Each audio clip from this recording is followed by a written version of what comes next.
सदाशिवसमारम्भां शङ्कराचार्यमध्यमाम् अस्मदाचार्यपर्यन्तां वन्दे गुरुपरम्परां वसुदेवसुतं देवं कंसचाणूरमर्दनं देवकी परमानन्दं कृष्णं वन्दे जगद्गुरुम्. तर आपण या दुसऱ्या अध्यायामध्ये स्थितप्रज्ञाचे लक्षण आपण बघतो आहोत. हा सब्जेक्ट आहे, मेन सब्जेक्ट स्थितप्रज्ञाचे लक्षण आहे. आणि आपण बघितलं की स्थितप्रज्ञ माणसामध्ये आणि आपल्या माणसामध्ये बाह्यता काही फरक नसतो, असतो तो त्याच्या म्हणजे अंतरंगामध्ये फरक, की तो दिसायला कसाही असू देत, आणि परंतु त्याचं मन जे आहे ते काय म्हणतात त्याला, तिथे कम्प्लीट इमोशनल बॅलन्स आलेला असतो. आपला प्रॉब्लेम असतो आपण इमोशनली बॅलन्स नाही आहोत. आपल्या हातात, आपल्या कंट्रोलमध्ये आपल्या भावना नाही आहेत. आपल्या कंट्रोलमध्ये आपल्या सेन्सेस नाही आहे. आपल्या कंट्रोलमध्ये आपलं जीवन नाही आहे. म्हणजे एवढं इम्पॉर्टंट जीवन भगवंताने आपल्याला दिलं आहे, पण ते जीवन कसं जगायचं, ते जीवन कसं घालवायचं, ते जीवन कसं आनंदात आणि पॉझिटिव्ह गोष्टीकडे घेऊन जायचं, हे पण आपल्या हातात नाही.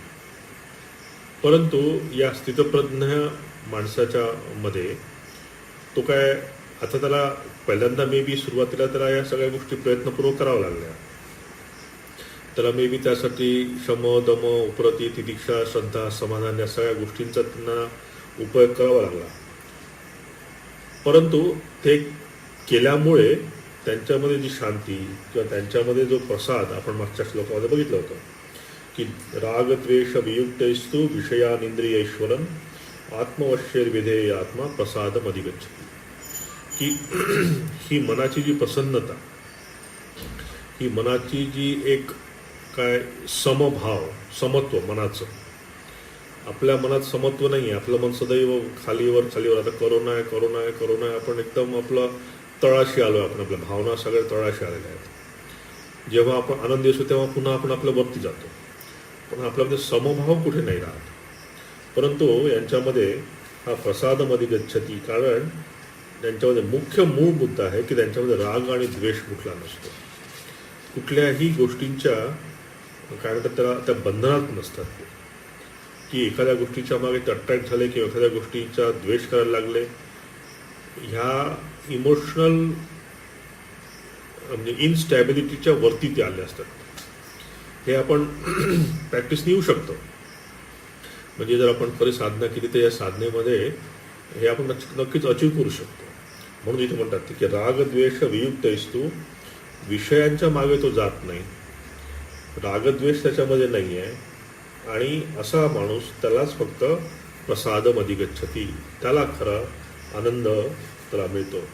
म्हणून स्वाधीन अंतःकरणाचा पुरुष प्रीती द्वेष म्हणजेच रागद्वेष सोडून स्वतःच्या इंद्रियावर कंट्रोल करून जे काही म्हणजे जीवन जगत असतो, जे काही जीवन भोगत असतो, जे काही जीवन व्यापन करत असतो, ते करत असताना त्याच्यामध्ये अंतःकरणाची एक प्रसन्नता असते. तो प्रसन्न असतो.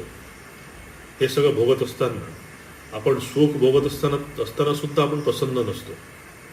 आपल्यामध्ये सदैव आपण जर एखादी मिठाई जरी खाल्ली तरी डोक्यात हे असतं की आपला डायबिटीस होणार नाही. म्हणजे सुख भोगत असताना पण आपल्याला त्या दुःखाची एक कुठेतरी एक विचार, हे कल्पना असते की हे असं केलं ना तर मग असं होऊ शकेल. तर आपण सुख पण चांगलं धड बघू शकत नाही आणि दुःख तर आपण ते आवरू शकत नाही. तर ह्या लोकांच्या मध्ये हा एक फार मोठा आपण फरक बघतो की ते सगळ्या विषयांना भोगतात, याच जगात ते जगत असतात की ज्या जगात आपण जगतो आहे. परंतु एवढं सगळं करत असताना आपण त्यांच्या मनाची जी स्थितप्रज्ञ, त्यांची जी स्थिती आहे किंवा समत्व जे आहे मनाचं किंवा समतोल जो आहे तो यांचा ढळत नाही. आता पुढच्या श्लोकामध्ये ते म्हणतात की प्रसादे सर्व दुःखानां हानिरस्य, नाही दोन्ही एकच. स्थितप्रज्ञ आणि ब्रह्मज्ञानामध्ये फरक काय, एकच ना. स्थितप्रज्ञ असल्याशिवाय ब्रह्मज्ञान होऊ शकत नाही. स्थितप्रज्ञ माणूसच ब्रह्मज्ञान होऊ शकतो. आपण ब्रह्मज्ञान होऊ शकत नाही. नाही, स्थित हा स्थितप्रज्ञ तिथे आपण तो जो श्लोक बघितला तेव्हा आपण बघितलं होतं की 2-3 तिथे त्यांनी व्याख्या केल्या त्याच्या की एक मिनिट, स्थितप्रज्ञ 6 इथे त्यांनी स्थितप्रज्ञस्य का भाषा समाधिस्तस्य केशव स्थितधी किम प्रभाषेत किमासीत व्रजेत की. इथे 3 त्यांनी विशेषणं वापरले आहेत की स्थितप्रज्ञ, समाधिस्थ आणि स्थितधी. म्हणजे समाधिस्थ म्हणजे की ज्याचं मन त्या आत्म्यामध्ये आहे तो आहे स्थितधी, की त्याची बुद्धी, ज्याचं मन हे त्या आत्म्यामध्ये आहे त्याला म्हणतात स्थित समाधिस्थ. आणि ज्याची स्थितधी म्हणजे ज्याची बुद्धी त्या भगवंतामध्ये आहे, याला असाच माणूस स्थितप्रज्ञ आहे. तर ब्रह्मज्ञानी हा काही वेगळा नाही आहे. ब्रह्मज्ञानाला काही अजून याच्यातलं काही वेगळं काही व्हायचं नाही आहे. त्याला मनाचं समत्व आलं आणि मनातला रागद्वेष जेव्हा निघून गेला तिथेच त्याचं मनाचं समत्व आलं. कारण आपल्या मनामध्ये आपलं मन चंचल का असतं त्याचं कारण एक आहे की आपलं रागद्वेष आहे. कुठल्या गोष्टीबद्दल आपलं अट्रॅक्शन आहे, कुठल्या गोष्टीबद्दल आपला द्वेष आहे. तर ह्या गोष्टी आपल्या सदैव मनात चालत असतात म्हणून आपल्या मनामध्ये चांचल्य येतं. पण तुमची जर कुठल्याच गोष्टीवर जर अटॅचमेंट नसेल, तुमच्या कुठल्याच गोष्टीबद्दल तुमच्या मनामध्ये द्वेष नसेल, तर मग मनामध्ये चांचल्य याचा प्रश्न कुठे येतो. पण याचा अर्थ असं नाही आहे की भिंतीसारखे ते निर्जीव असतात. ते सगळ्या गोष्टी करत असतात. म्हणून आपण बघतो विषयान इंद्रियेश्वरम, की हे विषयांमध्ये हे चरण करत असतात, म्हणजे वावरत असतात. याच जगामध्ये, तुमच्या आमच्या जगामध्येच वावरत असतात ते. परंतु या जगात वावरत असून पण त्यांच्या स्वतःच्या इंद्रियांवर त्यांचा कंट्रोल असल्यामुळे ते या आत्म्याच्या या पूर्ण याच्यामध्ये ते स्थित असतात. आणि म्हणून ते काय प्रसादम त्याला म्हणतात की अंतःकरणाची प्रसन्नता त्यांच्यामध्ये असते. पुढे म्हणलं की प्रसादे सर्व दुःखानां हानिरस्योपजायते प्रसन्न चेतसो ह्याशु बुद्धी पर्यवतिष्ठते. की त्या प्रसन्नतेच्या योगाने, म्हणजे ती त्यांनी प्रसन्नता म्हणजे त्यांनी अर्जन केलेली आहे, त्या प्रसन्नतेच्या योगाने त्यांच्या सर्व दुःखांचा अभाव होतो. मग प्रसन्न झाला त्याचं फळ काय झालं की त्यांच्या सर्व दुःखांचं हानी उपजायते, की ते सर्व दुःख त्यांचं निघून गेलं आणि प्रसन्न चित्त अशा पुरुषाची बुद्धी लवकर उत्तम प्रकारे स्थिर होते. म्हणजेच काय, इथे भगवंत सांगतायत की ज्या लोकांचा इंद्रिय निग्रह आहे, ज्या लोकांमध्ये रागद्वेष नाही, ज्या लोकांचा इंद्रिय निग्रह आणि मनोनिग्रह या 2 गोष्टी आपण आधी बघितल्यात, तर ज्यांनी इंद्रिय निग्रह केला आहे आणि ज्यांनी मनोनिग्रह केला आहे त्या लोकांना मनातली शांती ढळण्याचा काही म्हणजे भीती नाही. म्हणून ते म्हणतात की हे महाभाव अर्जुना, की ज्या पुरुषाचे इंद्रिय सर्व प्रकारच्या विषयांपासनं आवरून धरलेले आहेत म्हणजे कसं त्यांनी कंट्रोल केले आहेत, म्हणजे ते इंद्रिय निग्रह केला आहे आणि मनोनिग्रह पण त्यांनी केला आहे, अशांची तस्य प्रज्ञा प्रतिष्ठिता, की अशा महापुरुषाची प्रज्ञा ही त्यात प्रतिष्ठित असते. आपण जेव्हा थोडंसं कधी सात्विक आपलं मन असतं, जेव्हा चांगल्या गोष्टी आपण करतो, पॉझिटिव्ह मन असतो म्हणा, किंवा आपण जप ध्यान करतो, बरं वाटतं काही दिवस, तेव्हा असं वाटतं की बा आपण काय किती म्हणजे मोठ्या स्टेजवर आपण आलेलो आहोत, आता छान वाटतं, असंच जीवन जगावं वगैरे वगैरे. पण थोडं कुठे खुट झालं की ते सगळं तर आपलं ढळून जातं. पुन्हा येरे मागल्या, पुन्हा आपण आपल्या जागेवर येऊन जातो. कोणी काही बोललं, काही कुठल्या गोष्टीचा काही प्रकार घडला, काही घरामध्ये घडलं, एखादा इन्सिडन्स घडला, तर ती पूर्ण चित्ताची जी प्रसन्नता आपली होती, ती पूर्ण चित्ताची प्रसन्नता आपली ढळते क्षणार्धात. तसं इथे यांचं होतं. हा इथे डिफरन्स आहे की साधारण माणसाची पण चित्ताची प्रशांतता कधी कधी येते, आपली येत नाही असं नाही. आपण बरेच अनुभव करतो ह्या गोष्टी, परंतु जशा आपण अनुभव करतो तशाच ह्या गोष्टी पुन्हा आपल्या खाली पण आपण येतो. पण हे लोक एका पर्टिक्युलर म्हणजे एका लेवलनंतर ते खाली येत नाही, ते त्यांची ती एक समान एक मनाची एक लेवलवर ते काम करत असतात. तर इथे त्यांना इथे म्हणायचं आहे की ज्या लोकांना म्हणजे ज्या साधकांना खरोखर 65वा हां आता 65वा म्हणलं हां तर अशा लोकांचं इथे आता ते सांगितलं की कारण आधी याच्यात सांगितलं की त्याने त्याचं मन प्रसन्न असतं. तर प्रसन्न का असतं त्याचं कारण ते सांगतात इथे की त्यांनी इंद्रिय निग्रह आणि मनोनिग्रह दोन्ही केल्यामुळे त्यांचं मन इथे काही असं कुठलं जादूची कांडी नसते किंवा कुठला मंत्र कोणी बाबांनी डोक्यावर हात ठेवून दिला असं काही नाही आहे. की तुम्हाला जर मनाची शांती पाहिजे असेल, मनाची प्रसन्नता पाहिजे असेल, तुमचं चित्त जर एका समान लेवलवर यायचं असेल, इमोशनली तुमच्यामध्ये स्टॅबिलिटी तुम्हाला पाहिजे असेल तर कोणीही बाबा मंत्र हे कुठलेही काही उपयोगाला नाही आहे. तुम्हाला स्वतःला अर्जन करावं लागणार, तुम्हाला स्वतःला ते करावं लागणार, तेव्हाच तुमच्या हातात ते आहे. हां काही कारणावर तुम्ही समजा आता कामापूरला आला किंवा कोणी हिमालयामध्ये गेला तर तिथली परिस्थिती तिथलं वातावरण त्याच्यावर तुमचं एक मनाची एखादी स्थिती होऊ शकतं की वा काही छान वाटतं. किंवा जेव्हा आपण मंदिरात जप करतो आणि रूममध्ये जप करतो या दोघांमध्ये फरक पडतो. कारण समोर बघतो आपण ठाकूर आहेत, आपण जप करतो आहे, तर ते वातावरण ती परिस्थिती आणि मनाची स्थिती याचा फरक नक्की पडतो. पण ती तात्कालिक असते. म्हणजे ती तेवढ्यापुरती आपलं फक्त मन वरती होऊन तेवढ्यापुरतंच आपण त्या गोष्टीमध्ये राहतो. ते पण कामाचं आहे, मी बिना कामाचं म्हणत नाही आहे.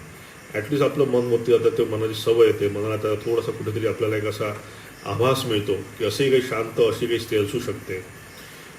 परंतु it is not long lasting. की लॉंग लास्टिंग होण्यासाठी तुम्हाला हे जे इमोशनल स्टॅबिलिटी मी सांगा शब्द वापरतो आहे कारण ही इमोशनच आपला सदैव हे करते. एक शब्द, एक पत्र, एक वाक्य तुम्हाला कुठलं कुठे घेऊन जातं ते. कारण आपण त्यात सेटल झालो नाही आहेत. आणि सेटल न झाल्याचं कारण काय आहे की रागद्वेष आपल्यामध्ये, अटॅचमेंट आपल्यामध्ये आहे, द्वेष आपल्यामध्ये आहे कोणाबद्दल. आणि हे जसं त्यांनी सांगितलं की त्याच्यामुळे प्रसन्नता नाही आहे मनाची आपली. तर इथे हे डिफरन्स दाखवत आहे की कुठल्याही मेथडनी म्हणजे आपण पैसे कमावले, खूप मोठं घर घेतलं, मोठ्या गाड्या घेतल्या, सगळं घेतलं, त्यांनी मनाची प्रसन्नता येऊ शकते, छान वाटतं किंवा चांगलं आहे, आपण आनंदात आहोत, सुखात आहोत, एक मन काय एक स्टॅबिलिटीमध्ये तर मन असं येऊ शकतं. याची पण आवश्यकता आहे सगळ्या गोष्टींची. परंतु क्लास चलते तुझी काय आहे बाहेर आहे का हां तर हे तेवढ्यापुरतं फक्त आहे. पण त्यानंतर ह्या मोठ्या गोष्टींची म्हणजे त्यानंतर या इतर ज्या मेथड्स आहेत, पैसा, घर, दार, नातेवाईक, मित्रमंडळी, हे तेवढ्यापुरते. कधी काही 4 लोक घरी आले, छान गप्पा झाला, गाथाला खूप छान वाटलं, ते जसे निघून गेले बस पुन्हा आपणच आहे. तर हे टाळायचं असेल तर आपल्याला इंद्रिय निग्रह, मनोनिग्रह हे सगळं करूनच या प्रोसेसमधूनच आपल्याला जायला पाहिजे.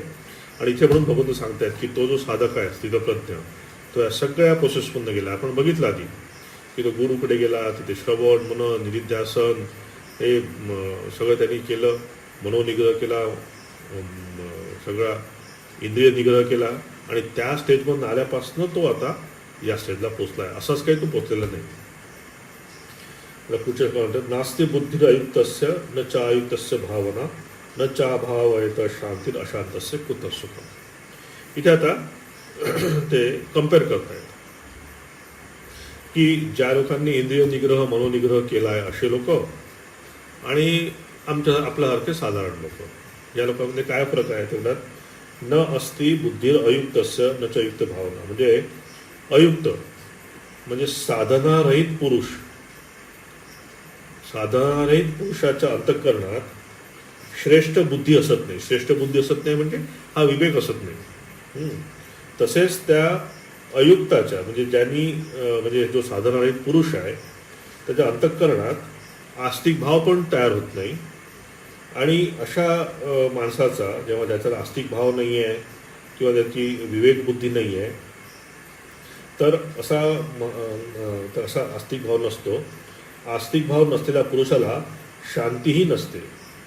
तर मग अशा शांतरहित पुरुषाला सुख कुठून मिळणार आहे. की ते स्टेप्स आहेत की तुम्हाला म्हणजे याचं एक फळ त्यांनी सांगितलं आहे की मी असं होऊन काय मिळेल मला की मला शांती मिळेल. मला सुख मिळेल. मग ते सुख कोणाला मिळेल, कोणाला मिळणार नाही. सिंपल आहे की ज्यांनी इंद्रिय निग्रह, मनोनिग्रह केला त्याच्यामुळे सगळ्या गोष्टी त्यांनी विजय मिळवला आहे आणि अशा माणसाला नक्कीच शांती मिळणार आहे. आणि सरळ ज्यांनी केलं नाही त्याला अशांती मिळते. आपण उपभोगतोय ते आपल्याला माहिती आहे, आपल्याला ते कारण पण माहिती आहे. आता इथे मी तुम्हाला सारखं म्हणतो जे आहे की इंद्रिय निग्रह करायला पाहिजे, मनोनिग्रह करायला पाहिजे, हे कठीण आहे, फार कठीण आहे. वायू इव सुदुष्करम, अर्जुन म्हणतो की जसं वायू, ह्या वायूला जसं आपण कंट्रोल आणू शकत नाही तसं आपण त्याला करू शकत, इतकं कंट्रोल आणू शकत नाही, असं आहे ते. पण उपाय नाही आहे, स्पष्ट आहे. हे केलं तर शांती आहे, नाही केलं तर अशांती आहे. अशांतस्य कुत सुखम. आता ह्या द्वंद्वामध्ये फिरायचं आपण की कुठेतरी एक गोष्ट घेऊन चालायचं. आता मनोनिग्रह, इंद्रिय निग्रह म्हणजे काय खूप तुम्हाला प्रचंड काहीतरी, आता त्याच्यासाठी काय बाबा मोठे मोठे शब्द आहे, हे कसलं मन कंट्रोल करणार आपण आणि कसलं इंद्रिय कंट्रोल करणार, हे आपलं शक्य नाही आहे असं हे मनात येऊ शकतं.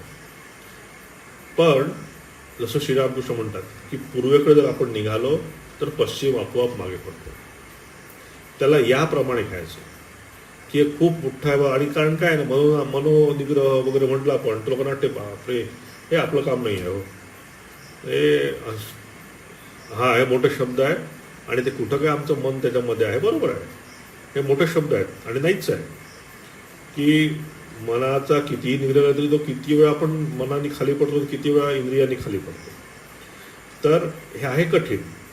पण जर तुमच्यामध्ये एखादी गोष्ट अचीव करायची जर पॅशन असेल, तुमच्यामध्ये जर एखाद्या ध्येय प्राप्त करायचं जर असेल, आता बघा खेळाडू बघा, ते बॅडमिंटनपटू बघा, ती जी मुलगी होती ती काय सिंधू का संधू, ती 6 महिने तिने जे प्रॅक्टिस केली, ती म्हणते की माझा मोबाईल फोन पण नव्हता, काही नाही काही नाही.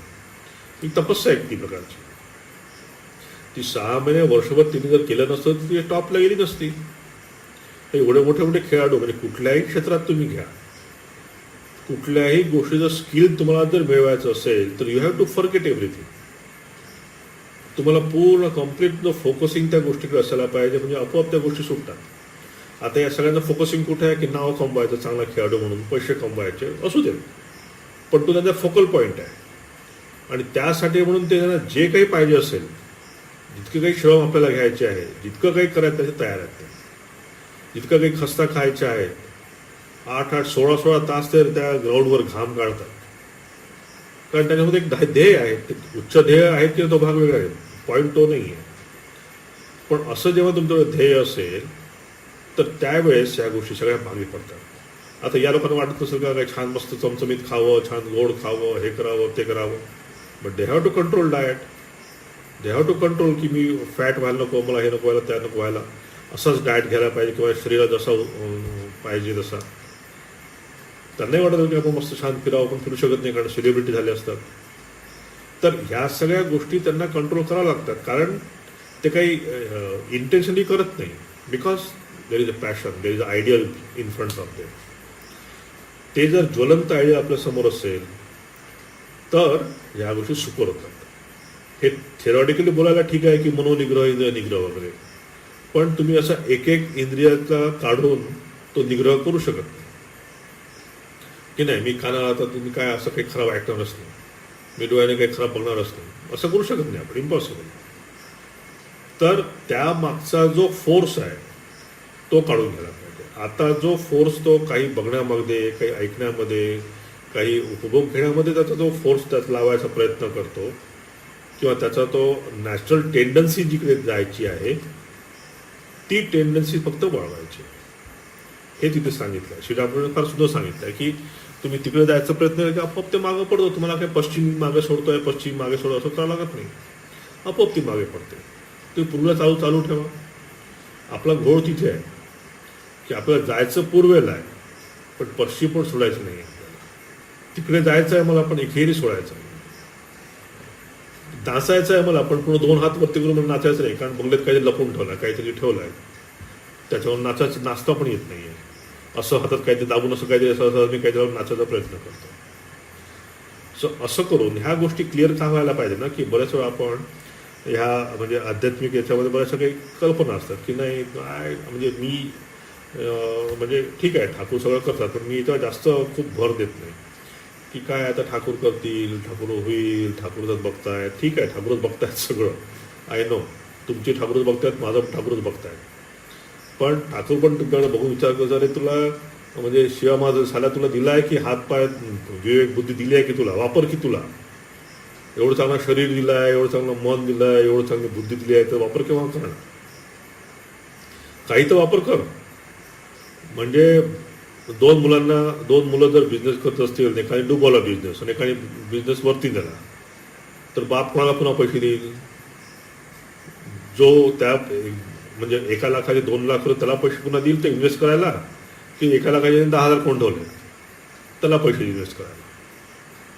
तर अल्टिमेट ठीक आहे आपले संस्कार आहेत अल्टिमेट दैव आहे आपलं श्रीरामकृष्ण आहेत भगवान त्यांची एक यमे वैशवृढते तेन लभ्य त्यांची एक इच्छा आहे ते सगळं ठीक असू दे पण माझ्यामध्ये जेवढा पुरुषार्थ आहे माझ्यामध्ये जेवढं करायची शक्ती आहे तेवढं तरी आपण ऑनेस्टली करतो का तेवढं तरी आपण 100% करायचा प्रयत्न करतो का हे स्वतःला स्वतः विचारायला पाहिजे आपण जर 100% 50% जरी केलं ना तरी म्हणून भरपूरच केलं आपण पण आपण नाही करत तेवढं आपलं करायचं असतं इच्छा असते फक्त इच्छा असते ते करायचं आहे ते करायचं आहे ते करायचं आहे पण त्याच्यासमोर आपले इतके प्रायोरिटीज इतके वेगळे प्रोग्राम असतात आपल्या डोळ्यासमोर की त्या सगळ्या प्रोग्राम समोर हे प्रोग्राम निघून जातं सगळं तर श्री स्वामी विवेकानंद कधी म्हणतात ना की अमेरिकेमध्ये धर्म कसा आहे की घरामध्ये एखादा आपण फ्लॉवर बॉटल ठेवतो ना छान सुंदर दिसायला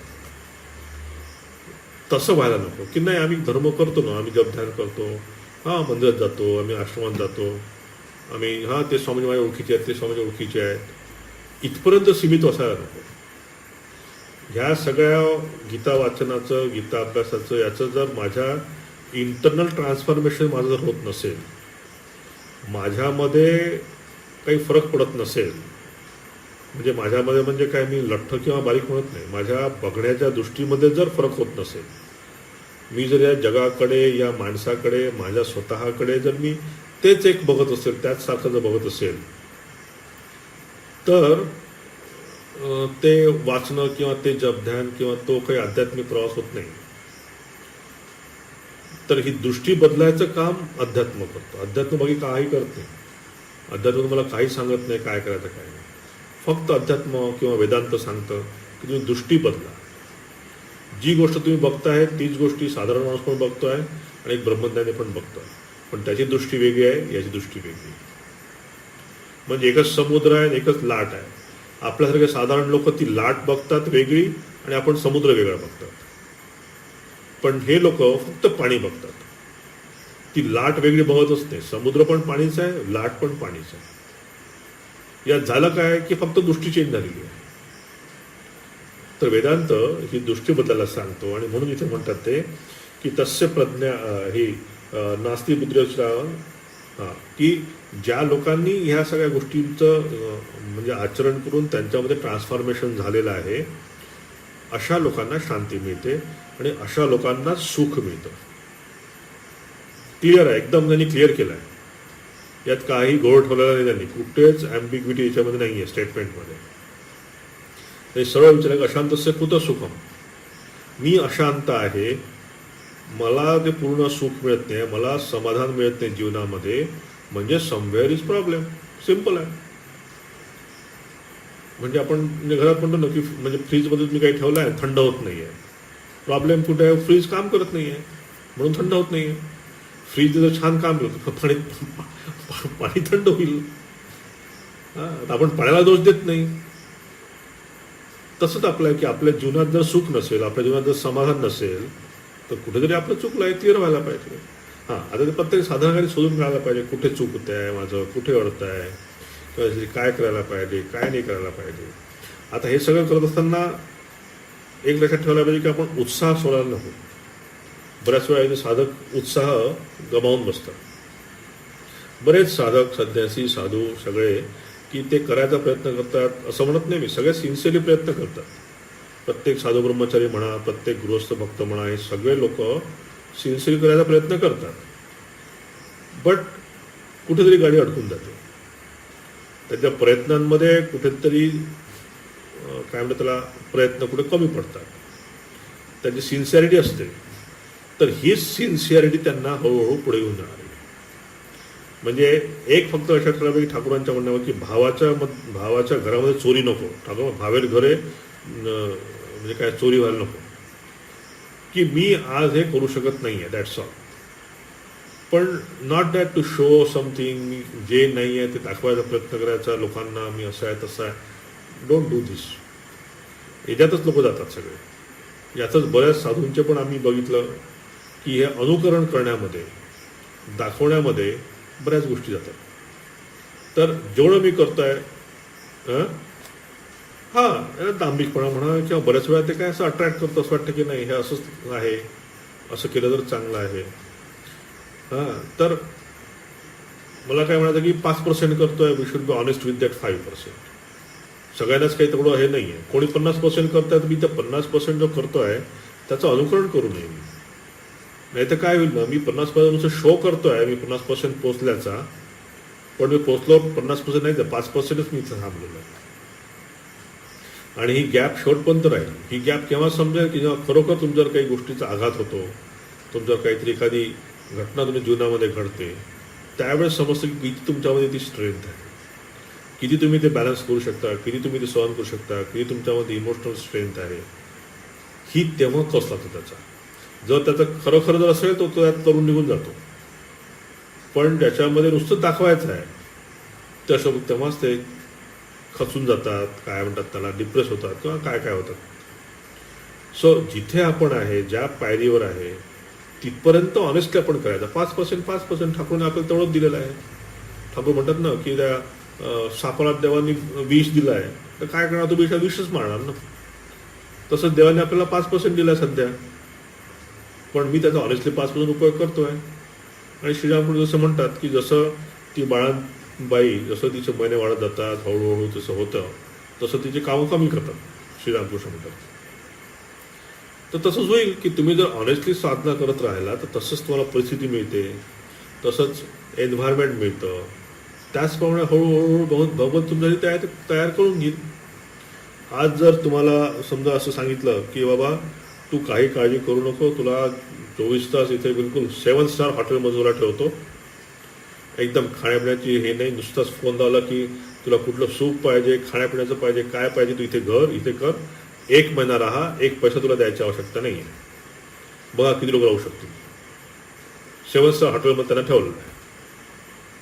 लोक बोर होतील सांगतो, लोक पळून येतील, 7 स्टार हॉटेल सोडून येतील. कारण ह्या बाहेरच्या गोष्टी तुम्हाला किती दिवस ठेवणार, 4 दिवस बरं वाटेल 7 स्टार हॉटेल. पण जर मनाची तयारी नसेल तर तुम्हाला 7 स्टार हॉटेल पण बोर होईल. आता वाटतं की काय छान आराम राहायचं, मस्त काय छान मस्त झोपायचं, मस्त सगळं काय आराम असेल, काय विलास असेल तिथे. पण तसं नाही आहे. इव्हन आपण म्हणतो हे देव लोक, ते पण बोर झाले असतील सुख किती. मग ते 7 स्टारचं खाऊन किती तुम्हाला बोर होईल का. तुम्ही 4 दिवस हॉटेलमध्ये खा, तुम्हाला आपण साधं पिठलं भाकर खायची इच्छा होईल. किती त्या भोगाचा पण अतिरेक आहे ना, त्याच्यात पण सुख नाही आहे. अति कुठल्याच गोष्टीमध्ये सुख नाही आहे. म्हणून ह्या अवास्तव कल्पना सोडून आपण ज्या ठिकाणी आहोत त्या ठिकाणापासून जर आपण हळूहळू जायला सुरुवात केली तर तिथे प्रोग्रेस व्हायला काही चान्स आहे.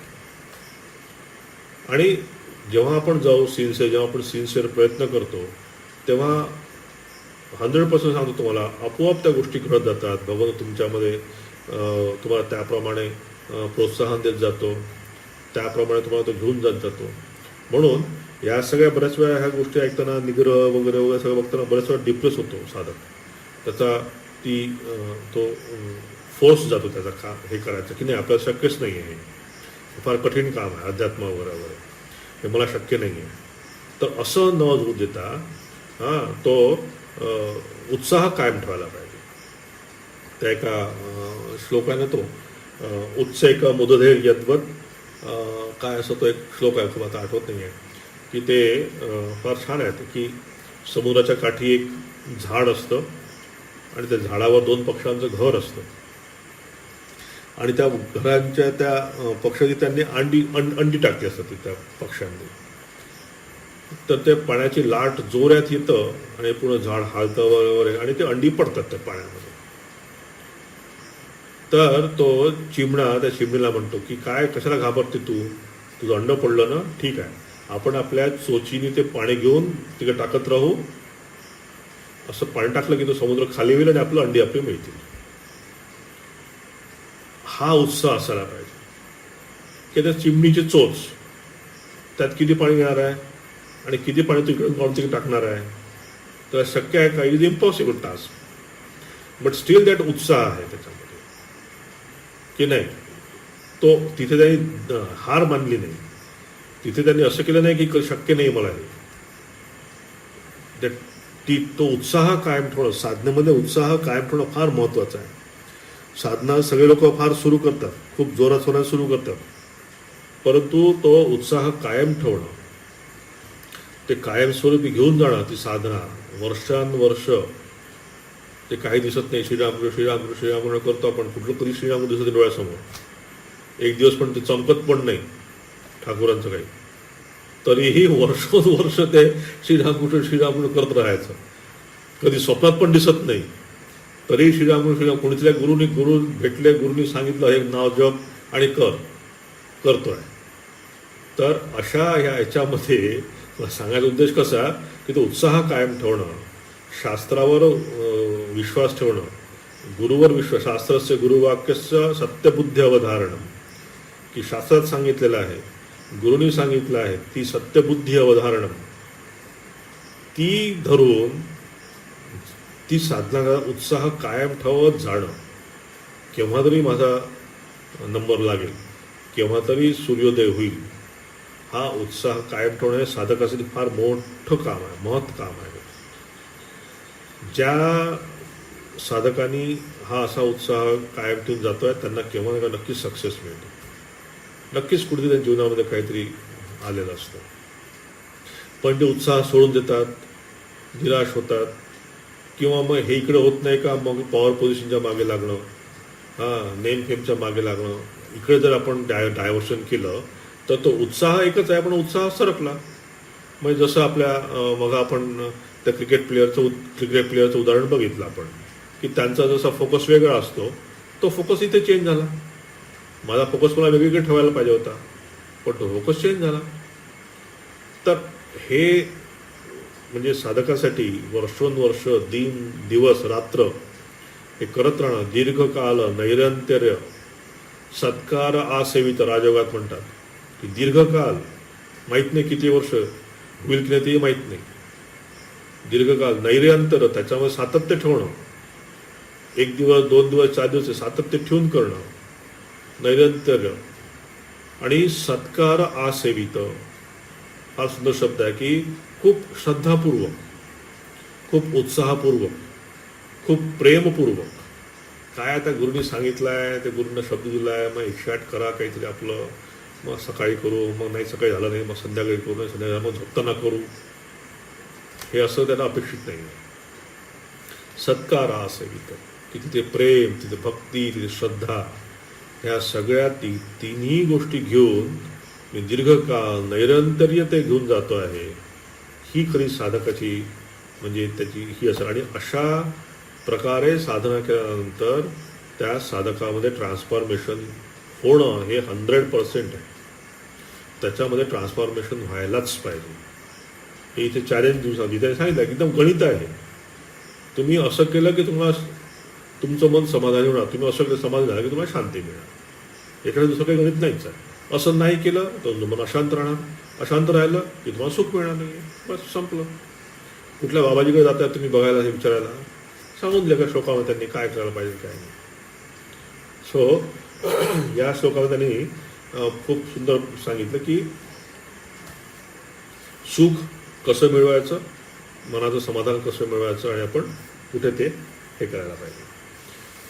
इंद्रियाणाम हि चरताम यन्मनोनुविधीयते तदस्य हरति प्रज्ञा वायुर्नाव विभामसी. आता इथे उदाहरण देतात, एक उदाहरण देतात की ज्या माणसांचा असा इंद्रिय निग्रह किंवा मनोनिग्रह असा झालेला नाही आहे, अशा माणसांचं कसं होतं, जसं आपलं की वायुर्नाव मी वामसी, की जशी समुद्रामध्ये किंवा नदीमध्ये नाव गेली आहे आणि जोरात कडून इकडून या पूर्वेकडून पाणी आलं, हवा आली जोरात, ते नाव पूर्ण फिरली, पश्चिमेकडे फिरली, पश्चिमेकडून जोरात हवा आली, नाव पूर्वेकडे फिरली, म्हणजे वाऱ्याच्या दिशेप्रमाणे नाव फिरते आहे. हां, म्हणून म्हणतात की इंद्रियाणाम ही चरता, की पाण्यात वारा नावेला जसा हरण करतो, म्हणजे त्या नावेला जसा तो वारा घेऊन जातो तसाच हरण करतो. पण विषयात संचरणाऱ्या इंद्रियांपैकी ज्याबरोबर मन राहते ते एकटेच इंद्रिय या अयुक्त पुरुषाची बुद्धी हरण करून घेऊन जाते. की ह्या इंद्रियांच्या, आपल्याला माहिती आहे, सगळ्यांचा अनुभव आहे की आपल्याला 5 इंद्रिय आहे. कुठल्या इंद्रिय, एखाद्या इंद्रियाला कुठल्या गोष्टीची इच्छा झाली की सगळं संपलं. म्हणजे मला जायचं आहे, मला यांचं खूप छान बुद्धेश्वर महाराजांनी खूप सुंदर ते सांगत होते. ते एकदा त्यांच्या जीवनाबद्दल सांगत होते. म्हणले मी कुठल्या शिवमंदिरात जात होतो, ते मला वाटतं त्याच्या सोमसारपासनं कुठंतरी जाणं, हां सोमसार ते येत होते आपल्या इथं वर्धमान. तर वर्धमानला एक मोठं शिवाचं मंदिर आहे. तर तेव्हा तर त्या काळाची गोष्ट, तर चालत चालत चालत चालत येत होते ते. आणि ते म्हणले मला बराच वेळ लागला चालायसाठी, चालत जात होतो, शिवाचं नाव घेत होतो आणि त्या मंदिरात मी गेलो, दर्शन घेतलं. तर तो प्रश्नोत्तराचा वेळ होता आमचा साधूंचा.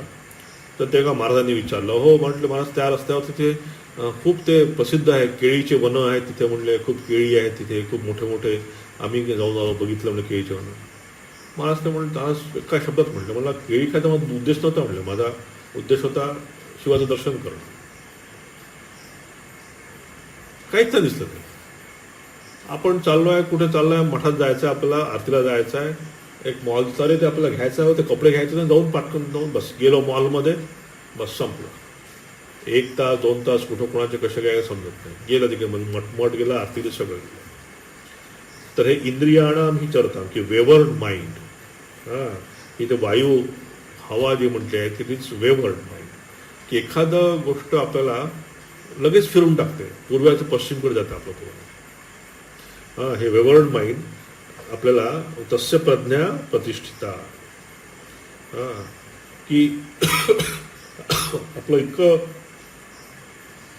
नाही, पितो मला थांबूच आपण काही वेळानंतर.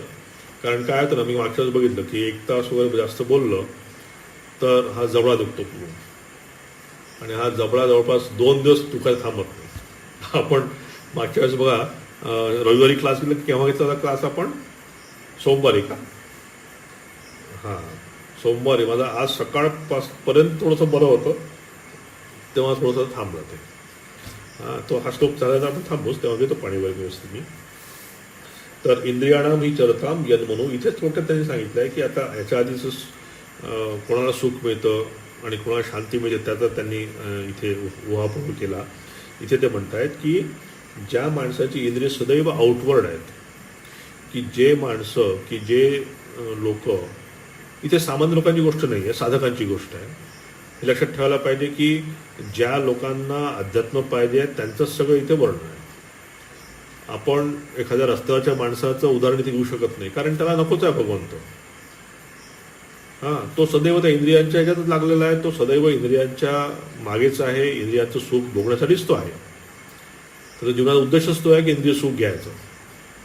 इथे साधकाची गोष्ट आहे की जो साधक, ज्याला साधना करायची आहे, त्याला भगवंताची प्राप्ती करून घ्यायची आहे, पण तरीही त्याच्या कह्यात इंद्रिय नाही आहेत, तो इंद्रियाच्या सांगण्याप्रमाणे तो जातो. अशा माणसाचं कसं होतं, अशा वेवर्ड माइंड असलेल्या माणसाचं कसं होतं की वायू नावम इवांबसी, की त्या नौकेला ती मध्येच चालली, कुठे ती तीराला लागतच नाही आहे.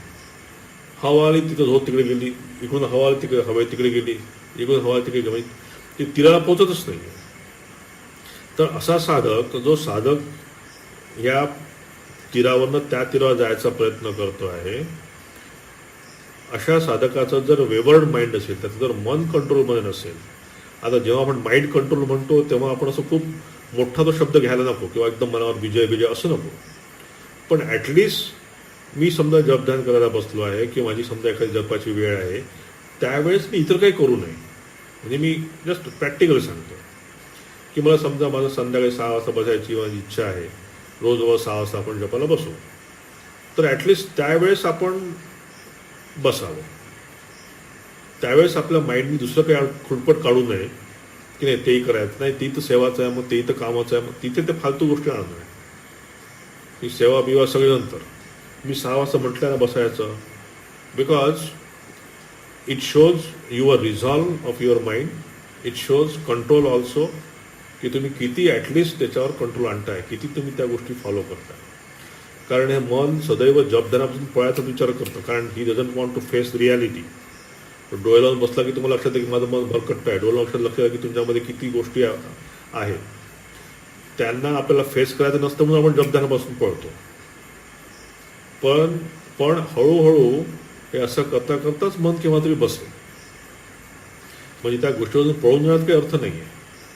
म्हणून जेव्हा हा साधक किंवा जेव्हा आपण साधक लोक एखादी गोष्टी ठरवतो, म्हणजे साधनेच्या दृष्टीने, तर ती ॲटलिस्ट त्यावेळेस त्यांनी फॉलो करावी. तिथे इंद्रिय निग्रह त्यांनी दाखवावा.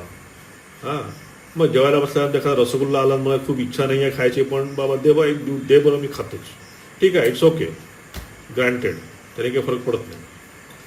परंतु ज्या ठिकाणी तुम्ही इंद्रियाचा निग्रह करायला पाहिजे, ज्या ठिकाणी तुम्ही मनाचा संयम साधायला पाहिजे, तिथे तरी तुम्ही तो रिझॉल्व दाखवून, तिथे पुरुषार्थ दाखवून तो करायला पाहिजे. म्हणून इथे ते म्हणतात की तस्य प्रज्ञा हरती. कारण आपण आता पुस्तक वाचताना वाचायला घेतलं आणि बघता काही वेळात लगेच आपलं मन जातो आहे. आपण क्लास करताना बघा एखादं काही अर्जंट काही असेल तर मन तिकडे त्या गोष्टी निघून जातं. तर हे जे जाणार आहे मन, हे जे इकडे जाणार आहे, इकडे जाणार, एका दिवसात ते कंट्रोल येणार नाही. ती प्रॅक्टिस आहे सततची. म्हणूनच ती सुरुवात कुठे करायला पाहिजे की जिथे जेव्हा आपण काही स्पिरिच्युअल प्रॅक्टिस करायचा प्रयत्न करतो त्यावेळेस ॲटलिस्ट त्यांनी इकडे जाऊ नये याचा आपण विचार करावा. मग हळूहळू ती इतर गोष्टींबद्दल आणते आपल्याला. मग त्या गोष्टी कॉन्सन्ट्रेशन, आपण स्वामीजी म्हणतात ना की खरा साधक कोण, की ज्यांनी ते स्किल ॲक्वायर केलं आहे की जिथे मला पाहिजे तिथं मन मी लावलं, जिथे मला काढायचं तिथे काढलं. की मला आता इथे माइंड लावायचं, त्याने कामात असो की ध्यानात असो, आणि मला इथून माइंड काढायचं आहे ते कुठूनही काढायचं असो. तर हे जे अप्लाय करणं माइंड आणि काढणं, माइंड अटॅच करणं आणि डिटॅच करणं, हे जे स्किल आहे हे साधकांनी वापरायला पाहिजे. की मला कुठे लावायचं आहे ते लावलं, तिथून काढायचं आहे मी काढलं. तर हे स्किल ज्या साधकांनी म्हणजे ॲक्वायर केलं असेल तो खरोखर म्हणजे त्यांनी बराचसा म्हणजे मी म्हणेल पल्ला गाठलेला आहे, आणि तर नक्कीच पुढे काय जास्त जरा वेळ नाही नंतर. कारण दॅट इज द स्किल, ते द मेन स्किल आहे. तेच नसेल, माझं मन जर सदैव भरकटणारं असेल, माझं मन जर सदैव वेवळ असेल, तर तुम्ही कॉन्सन्ट्रेशन करू शकणार नाही, तुम्ही जपध्यान पण करू शकणार नाही. तर इथे या श्लोकामध्ये त्यांनी एका उदाहरणाद्वारे हे समजून द्यायचा इथे प्रयत्न केला आहे. आता पुढचं आपण पुढच्या क्लासमध्ये बघू. आपण इथे थांबू आज. ओम शांती शांती शांती. हरि ओम तत्सत. श्रीरामकृष्णार्पणमस्तु.